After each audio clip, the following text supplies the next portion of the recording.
बिस्मिल्लाहिर्रहमानिर्रहीम नहमदुहु व नुसल्ली अला रसूलिहिल करीम अम्मा बाद।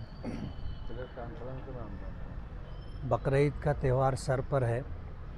किला झोपड़पट्टी के मसले को लेकर के किला झोपड़पट्टी के रहने वालों में बहुत ज़्यादा बेचैनी है। कल जो है उन्हें दोबारा नोटिस दिया गया है और उस नोटिस के हिसाब से 31 मई की तारीख़ आखिरी तारीख़ है।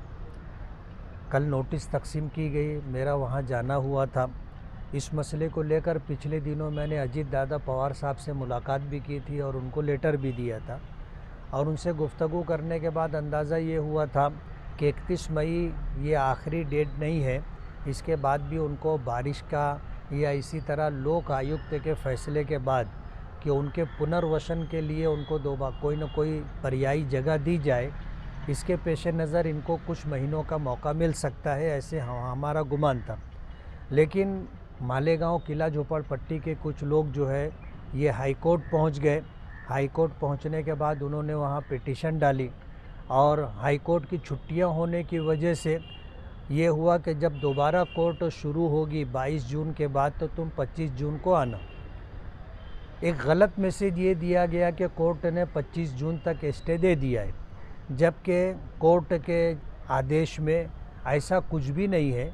कोर्ट के आदेश में जो बात है कि उन्होंने जो है रेवेन्यू डिपार्टमेंट को, सरकार को जो आदेश दिया है वो ये कि किला झोपड़पट्टी में रहने वालों के साथ जब तक नोटिस ना दे दी जाए उसके बगैर कोई कार्रवाई नहीं करना।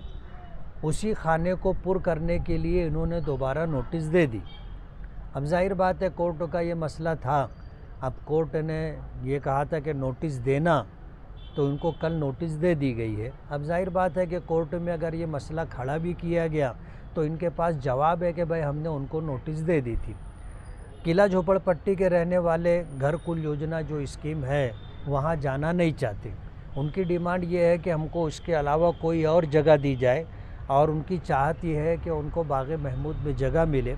हमने इस सिलसिले में चीफ मिनिस्टर फडणवीस साहब को भी लेटर दिया, अजीत दादा पवार और शिंदे साहब को भी लेटर दिया कि इस सिलसिले में घर कुल योजना छोड़ करके जहाँ कहीं सरकार कारपोरेशन के पास या रेवेन्यू डिपार्टमेंट के पास रेसिडेंशियल रिजर्वेशन हो वहाँ पर इनको जो है रूल रेगुलेशन के हिसाब से जगह देना चाहिए। ये लोग शिफ्ट होने के लिए तैयार हैं।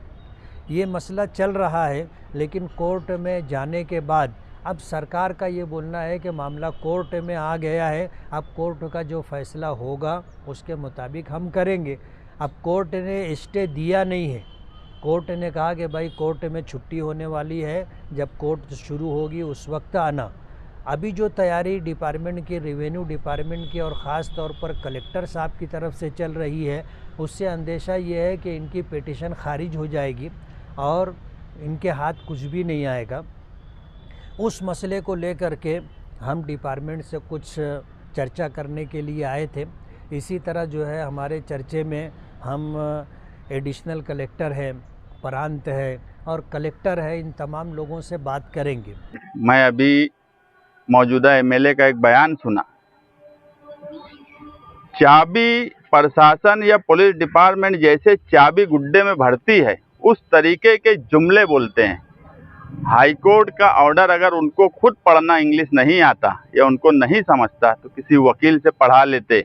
जो प्रशासन ने बोला, हम तो ये मान रहे हैं कि प्रशासन हाई कोर्ट के ऑर्डर पर अमल नहीं कर रहा है, ये दावे से बोल रहा है, कंटेम्प्ट कर रहा है प्रशासन, मगर ताकत है उनके पास, ताकत का फायदा उठा रहे हैं। और वही जुमले मौजूदा एमएलए का बोलना, ये कहीं ना कहीं प्रशासन कार्रवाई सही कर रहा है उस जानिब वो बात जाती है। बेवकूफ़ एमएलए इस शहर को मिला है, बुज़दिल और जाहिल एमएलए इस शहर को मिला है, जिसको इतनी अक्ल नहीं है कि हाई कोर्ट का ऑर्डर क्या है उसको समझ लिया जाए और प्रशासन से बैठ के, खुद आमदार है, एमएलए है, प्रशासन से बैठ के एक एक लफ्ज़ ब लफ्ज़ बात की जाए।